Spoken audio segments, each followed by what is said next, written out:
Welcome to Real Talk episode 14. I'm Brian Rose. We are here at London Real Studios, and my guest today is the love of my life, Mariana Alexieva, who needs a glass of water. Luis will get one right now. And we are here to answer your questions live right now for the next 30 minutes. And but before we get to that, I'm going to go quickly and talk to you about a few things that's happening right here at London Real. And one of those is the summit, which is happening on March 12th. And we are going to take over London Reelers. I'm super excited about that. We've got a few tickets left, and I am announcing the place right now. It is number 4 Hamilton Place, which is right on Hyde Park. It's the former residence of the Duke of Wellington and the current residence of the Royal Aeronautical Society and the future residence of the London Real Academy on Saturday, March 12th. I'm pumped. The whole day is all going to be about you. We're going to be there. We're going to come together as a tribe. We're going to be out in London, tearing it up, taking over London, and we're going to come back for a final drinks area out on the patio. And it's going to be a place where you can find, finally, and connect with all the members on the Academy that you might have seen on Facebook or might have seen on the focus group live stream. And you're going to meet them. You're going to hang out with them, meet your future mentors, allies, partners. So it's going to be amazing. So that's happening on the 12th. Grab your tickets before we go. Tonight, right after this intimate 30 minutes I'm having here with the lovely Mariana, we are having our public speaking masterclass. So if you ever wanted to know what public speaking is all about, if you've ever had stage fright, wanted to do a TED Talk, or wanted just to do like a best man speech, I'm going to give you the tips and tricks that I learned over the last couple years about how to do it better, including 5 hacks about stage fright, how most of the communication you do is nonverbal, and how you can really kind of hack yourself into alpha status just by getting on stage. So that's happening right after this. I think we'll have a link below if you want to get a ticket to that webinar. I might have a few spaces left. And I'll be talking about our public speaking accelerator course, which is starting in March, which is 10 weeks of private instruction from me that's going to get you on stage talking about your message, your company, etc. So that's happening right after this, and I might even pull Mariana into that, and she'll tell you about public speaking. We'll see. Couple more things. Dan Pena is back in studio on Monday. Mariana just went like, on Monday. So he'll be here. If you're an Academy member, you can watch that live at 5:30 p.m. That's on the 15th day after Valentine's Day. I'm spending Valentine's Day with my lovely baby mama, Mariana. I'll take that. On Sunday with Dan and Sally, his lovely wife. So more about that later. And just a few other things. The Dan Hardy trailer is out. You'll remember Dan from when he was here 2.5 years ago. Mariana's already seen that trailer. And our trailer with the rugby player, James Haskell, who's playing for England right now in the Six Nations. We were cheering him on the other day, is out as well. So there you go. Enough about business. Baby, let's talk about you and me. Where do we start? First of all, what's it going to be like having Valentines with Dan Pena? I'm really looking forward to. Really? They're a great couple, and Sally, it's an amazing woman. She's very graceful, and she has amazing sense of humor, and I'm really looking forward to spend St. Valentine's with them. Yeah, I was thinking because we're having drinks at the Rivoli bar in the Ritz. Okay. Exactly, because it was in August. And I remember going there and I had to wear a suit on a Sunday and I wasn't happy. And we were waiting to have a drink with them and I was like, oh my gosh, what am I getting into? And Sally was there as well. First of all, Sally's amazing. She ran his entire 70th birthday party up at Guthrie Castle, and she wouldn't even stand up and take a bow, right? She's very cool. And they both argue over who was poorer, her or Dan. Dan came from the barrio, Sally came from a trailer, or a caravan, as they say in the UK. So it's going to be fun, baby. And I'll cook for you anyways on Saturday, right? Okay. Because last year I was cooking for you and then everything caught on fire, remember? Yeah. Yeah, we posted that video. All right. Look, lots of questions about you. How many months pregnant are you? I'm 24 weeks pregnant, so we have 16 weeks left. Okay, the due date is May 30th, May right? 30th. We are aiming, yeah. Okay, first of all, I got a question. Has it hit me yet, baby? I think it kind of, you get it slower. You'll get there. Slower. What does that mean? Does it mean I'm slow? Yeah, I don't think you realize what's gonna hit us. Right. Okay, you've done this before. Yes. Because our daughter, Gabby, who's turning 12 in a couple months, you had her, so you know what it's like to have this screaming young individual in the world needing lots of attention, right? Yes. But I don't. No. Okay. When you hold it, when you look at it, look at him into his eyes, and then your heart's gonna grow, and you're gonna feel that abundance of love and joy, and it can't be described. Okay. So, I'm definitely hasn't hit me yet. I mean, I've seen the scans. I've seen all of his body parts and his fingers and stuff, and that's pretty trippy. Actually, the 12-week scan was really trippy because I was like, whoa. And then we had the 20-week scan, so I could see all the pieces, but I can't really, and I can feel him in there, but I haven't really figured out he's going to come out, and then there's going to be a whole thing. So yeah, it hasn't hit me yet. I guess it'll hit me closer to this, or maybe when you see when him. it hits me. Yeah. Okay. All right, there's a few questions about that. Baby, I'm going to jump in, okay? Of course. We've got great questions on the Academy, some from Instagram. I'm going to jump in. Mary Light says, congratulations to you both. She wants to ask you, Mariana, about me. Of course, I asked this question first. Okay. So she wants to know about me, beyond the physical, the obvious physical, what initially attracted you to me, and what later sealed the deal for you, to share you and your daughter's life with me. And also, what does Gabby think of me now compared to when we first met? Okay. How did we meet? Well, we met, I was working in retail, and Brian came What with store? Dolce & Gabbana. Dolce & Gabbana, Bond Street. And Brian came with his girlfriend at the time to buy a dress for her birthday. So once she got into the fitting room, I started glazing into your eyes, and I just couldn't stop looking at you. So you're a homewrecker. Yes, yeah. We actually met when I bought the dress first, when she wasn't there. And you knew I was buying a dress for another woman, but you were still giving me the smiley eyes. But it was all very innocent then, right? Yes. And then I came back with her, and you were friendly as well. Yes. Okay. Then what happened? Then 6 months later, you asked me out.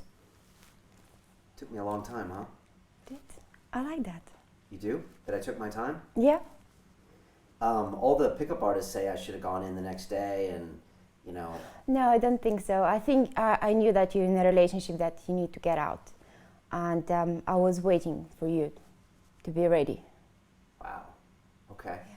So answer the question. What attracted? Your brown eyes. They're the warmest, velvetiest color I've ever seen.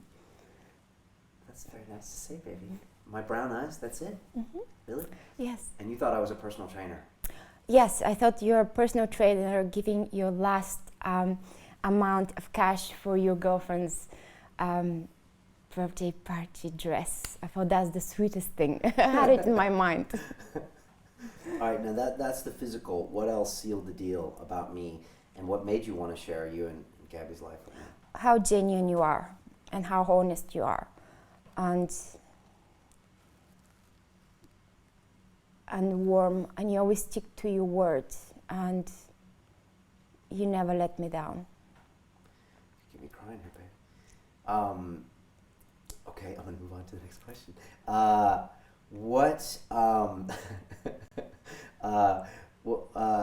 Life in general, she's asking, what characteristics or virtues do you find that you're practicing more now on a daily basis now than you did, say, when you met me 7 years ago? How are you different now than when you first met me? I'm calmer, more grounded.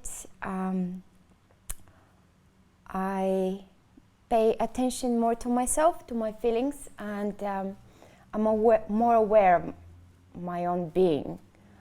And I follow my heart. I don't follow my head anymore. I'm trying to be a wise woman, not a smart one. I like that. We have a fellow Bulgarian on the chat here that said, Where are you from? I'm from Burgas, living in New York. Yeah.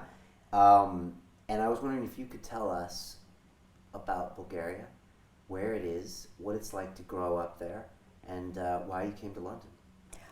Well, Bulgaria is a very small country, only 7.5 million, I think, we are left.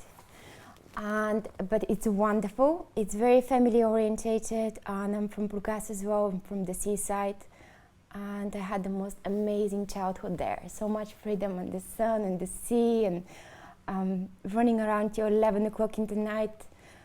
It was so safe, and you're surrounded by family and friends and neighbors, and it's a very warm place to grow up.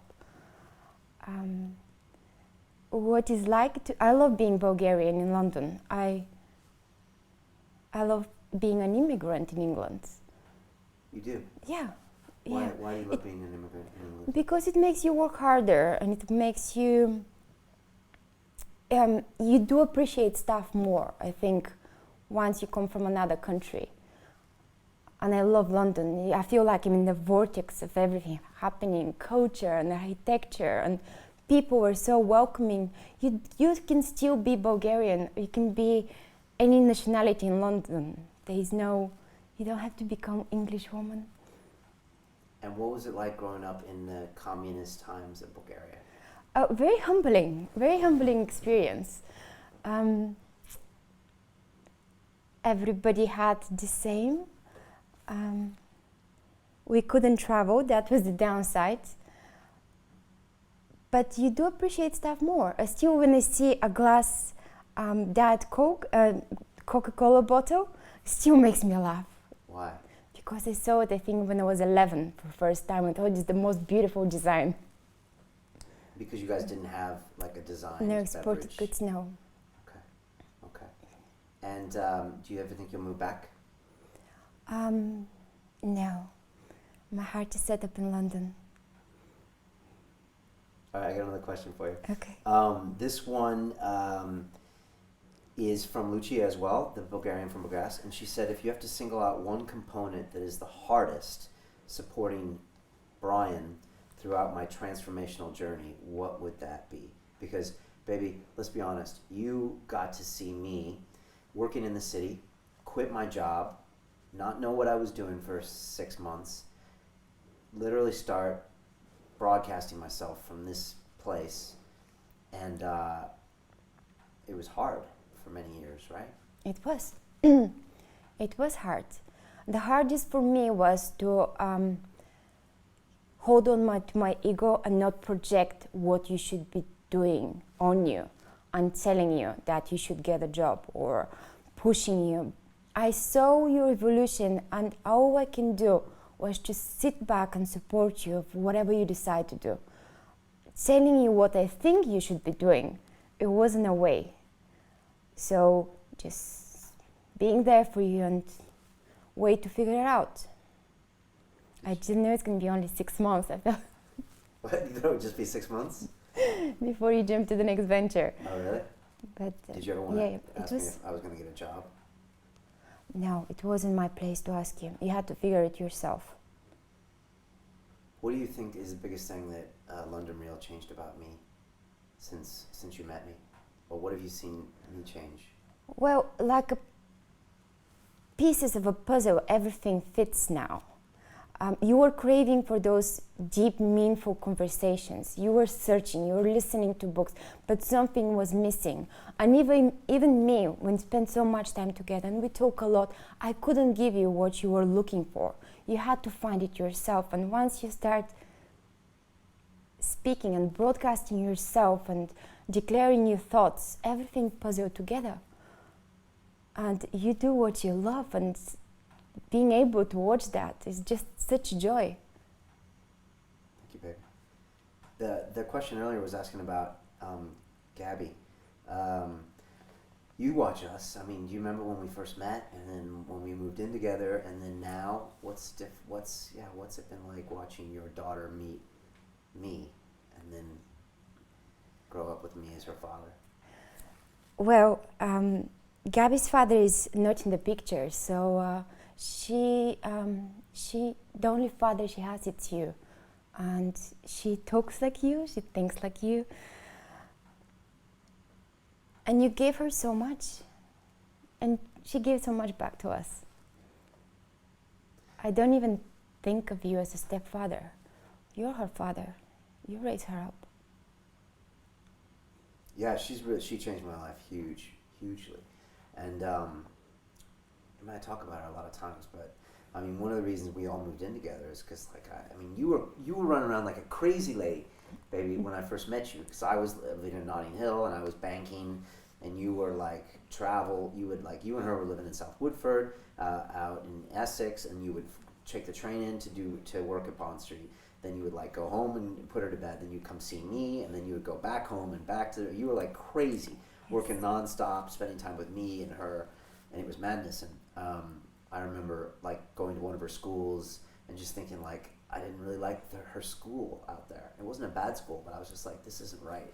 So finally, with the help of my little ayahuasca, I was just like, okay, this is time to like take some responsibility here, and then get Gabby, move in together, and get her in a good school and all that stuff. So she changed my life a lot. Yes. As much as you did. Good. Brave Coach says, is Brian happier now that he has London Real?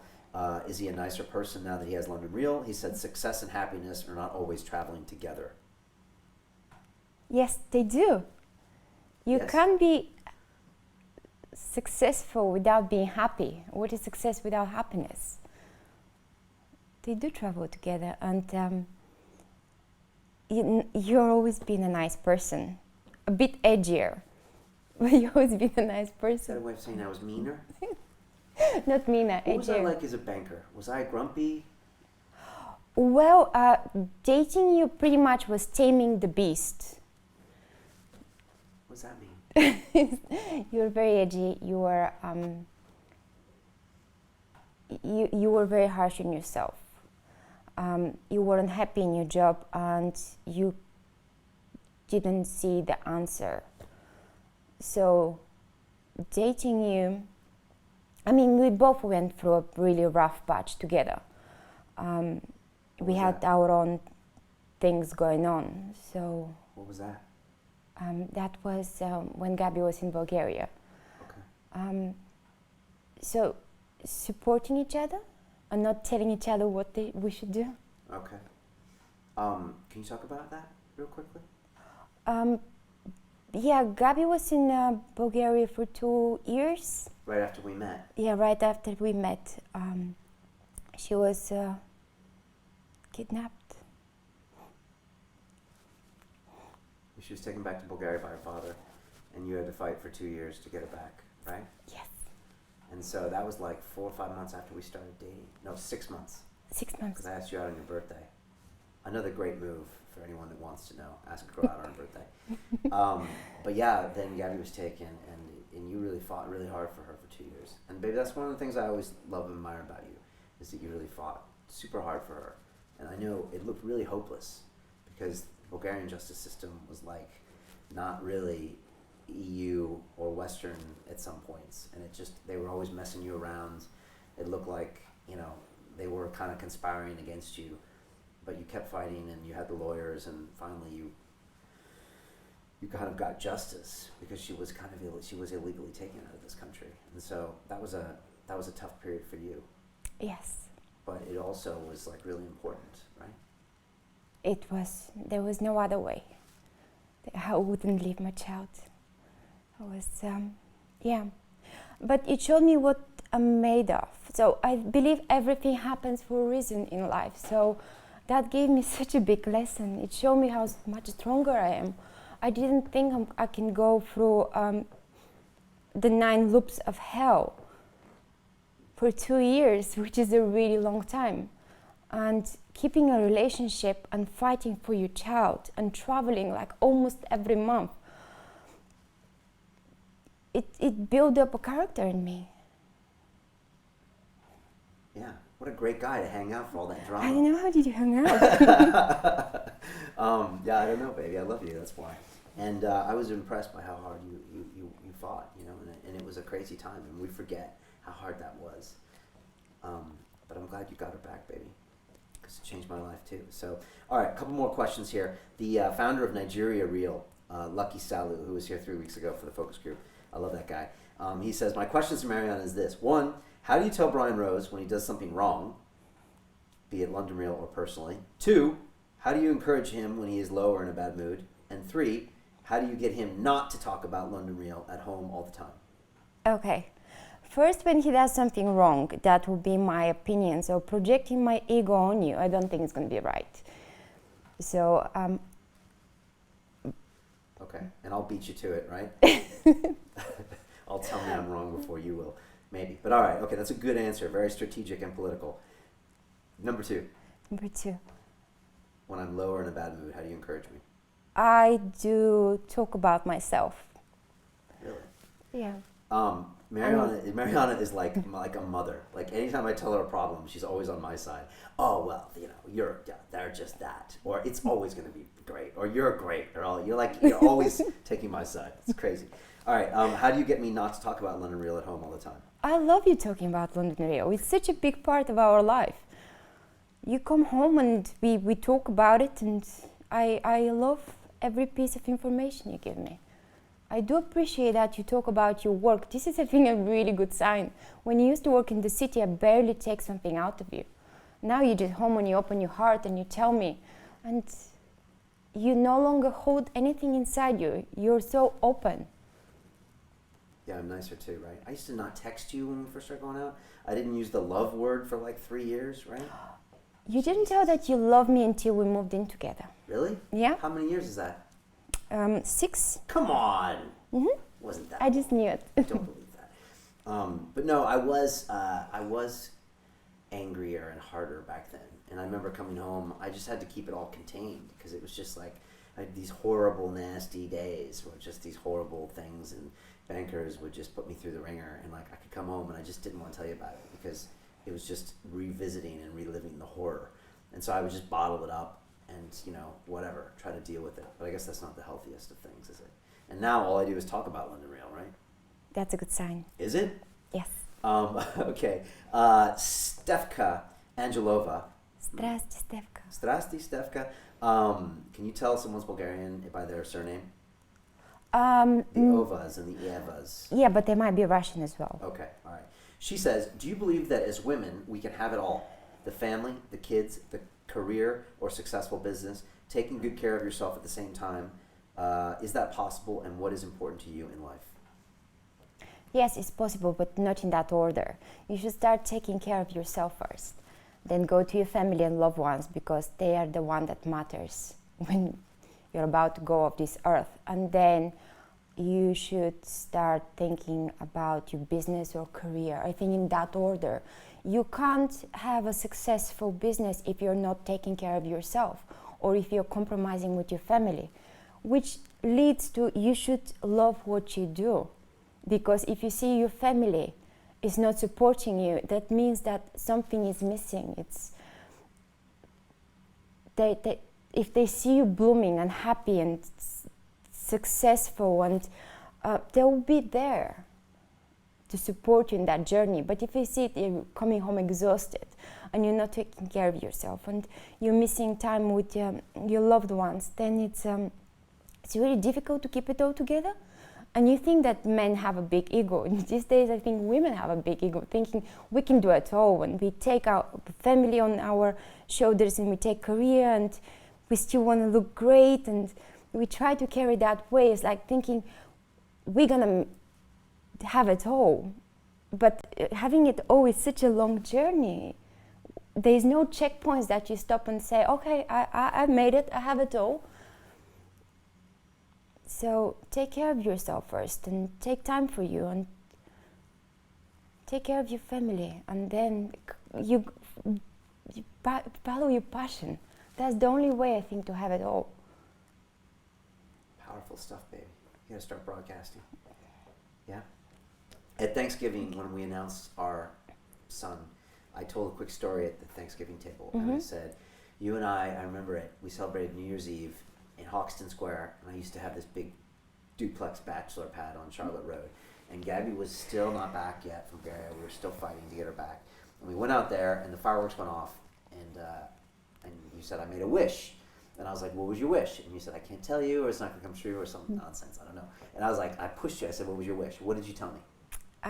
That I want us to have 3 kids. Was I it think 3? you said like 1 boy and 1 girl. Or One boy, one girl. 2 boys and 1 girl, or something crazy. And I was like, I literally thought you were out of your mind. Like, you might have said, I want a pink elephant and a blue dolphin.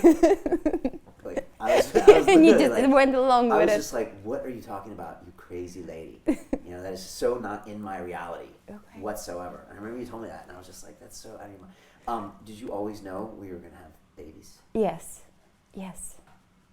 How? I just knew. I'm very bad at setting plans and making goals. I do follow my heart. So I just always knew. This wasn't an option not having any. Huh? No. Are we having more? Yes. What do you think is the thing that's going to hit me the most, like in June, like early June, like 3 days after Junior is here? What's going to change the most about me, or what do you think has changed? What do you think is going to be, like, how am I going to change? I think you will be rushing home to spend time with us. I think you'll be amazed what love you feel towards him and how protective you're going to be and how complete you're going to feel. And you're really going to grow up as a person as well. I'm not grown up? You are, but Got some more to go? that's going to, yeah, ground you. Okay, and lastly, what's it like being pregnant? Oh, it's a very humbling experience. It's like taking back seat in a cab and letting Mother Nature drive you around. Your body is changing every week. You have no say in that. But the good part is that the hormonal right. It's like every day it's a great day. It might be rain outside, it might be cold, I might not go out the house the whole day. I'm like unbelievably happy. And what's the worst part? The worst part is the first few months, and the uncertainty. Is he okay? Is he? Yeah, the first few months you were sick like every day. That wasn't nice. And then you don't know if it's going to be okay. Everything's going to be fine. Now we're like in the 20-some weeks where like he's just chilling. He's cruising. He's on cruise control. Yeah, right? he's in cruise control. Yeah. He's moving around. He's kicking, all that stuff. Yeah. Okay. Last question. Marie Judith from Toronto. Hi, Marie. You know Marie. She's awesome. Yes. She asked a bunch of questions, but I'm going to go to the last one. How do you both think a boy will change the dynamics of the family? Because right now it's you, me, and Gabby, and we've been there for what, 4 years? 3 years? 4 years. 4 years in August. Mm-hmm. How's the boy going to change the dynamics of the family? Well, Gabby told me that sometimes she feels very lonely, and I do understand that as an only child. I can't imagine how happy she will be once we have him, and taking care of him and taking him out and doing everything over again. It's going to be so much joy in the house. When we told Gabby about this, we told her the night before Thanksgiving, and I sat her down on the sofa, and like I had the grand plan. I was like, okay, I got this. I'm gonna say, all right, we're gonna get her advice. I'm gonna say, Gabby, we need your help. We're gonna need your help raising your brother. Da da da da da. Told her, and what happened? She cried all night, and she couldn't go to school the next day. She gave me the nastiest look ever, baby. Even beats one of your nasty looks. Like she was just like, I do have a nasty look. every now and then, not very often, but she gave me the like death look. I still remember. I was like, ooh, and she was so mad, and she was crying and stuff. But I think she's gotten better with it. And like I told her, like a few weeks later, I was like, I know you're emotional about this, but he's coming, whether you like it or not. He's coming. So we're gonna have to just come to terms with this. And I think you're right. I think she's really good with little kids. We've seen her, and I think once she gets over that hurdle, she's gonna be an amazing bigger sister. So yeah, it's gonna be transformational. But I think it'll be good, right? Yeah? You think so? Last question. How was this, babe? You know I've been trying to get you in here and get you in this chair for some time. What's it like being in the chair? What's it like talking to me like this? Wow, it was so much easier than I thought it would be. It felt very natural and it flew. Yeah, it's not that bad. It's really. You're an active member on the Academy. Like, you know a lot of these people that are talking. You're in there. You were like our first member to actually buy, I think. Like, I was just like, I think we were here waiting and turning it on, and all of a sudden it was like in there. What happened? And he was like, you bought your membership. So you're like pretty serious about the Academy and everything. You're always in there.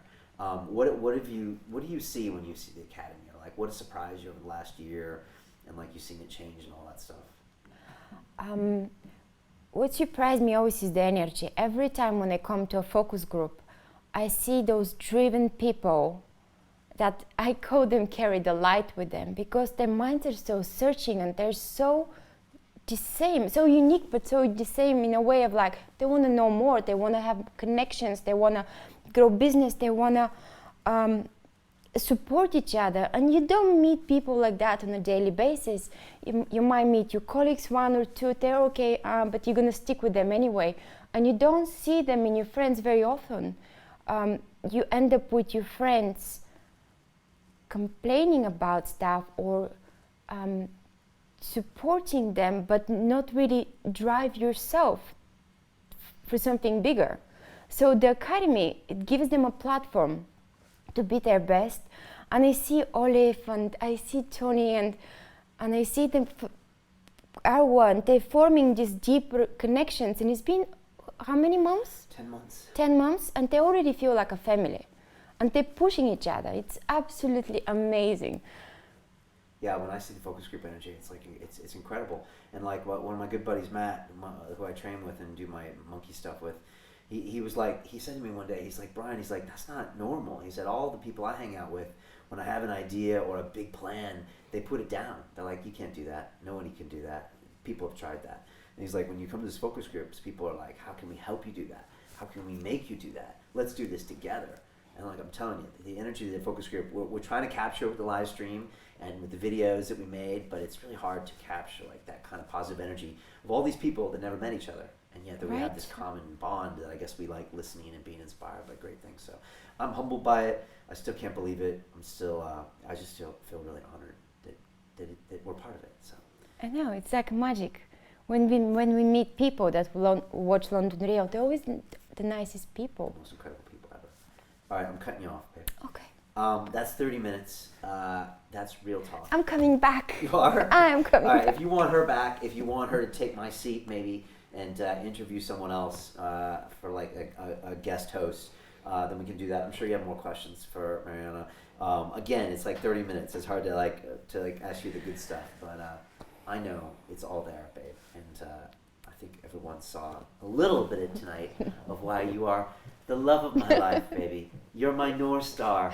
You should give a webinar how to treat your woman. Really? You're the sun in my rain. Yeah, he comes home, dropped on one knee, and he started declaring his love. That's true, baby. And you cook for me, and I'm just the luckiest man in the world. Right? Yes, you are. Don't forget. All right, I'm wrapping this up. This has been Real Talk, episode 14. We're here next week for episode 15. Submit your questions. Baby, are you coming to the summit? Yes, I am. I will be heavily pregnant, but I'm there. She's going to be heavily pregnant at the summit, March 12th. We're going to be there. We're going to rock. We're going to take over number 4 Hamilton Place. We're going to shake the chandeliers. We're going to do active meditation, Elliot Hull style. It's going to be dope and impressive. Then we're going to go out into London, take it over with pictures, videos, selfies, and we're going to come back and party at that place until they kick us out. So it's going to be awesome. Pick up your ticket. Submit your questions next for Real Talk, and give Mariana some feedback on the Academy. She's there. She's posting all the time. She's one of the members. And that's it, baby. Thanks for being here. Thanks for supporting me in this crazy, crazy thing called London Real. Thanks for not pushing me and telling me to get a job. Thanks for not telling me I'm crazy. Thanks for not asking me, are we going to be okay? And thanks for everything, baby. Okay? Welcome. All right. We're out of here. Thank you.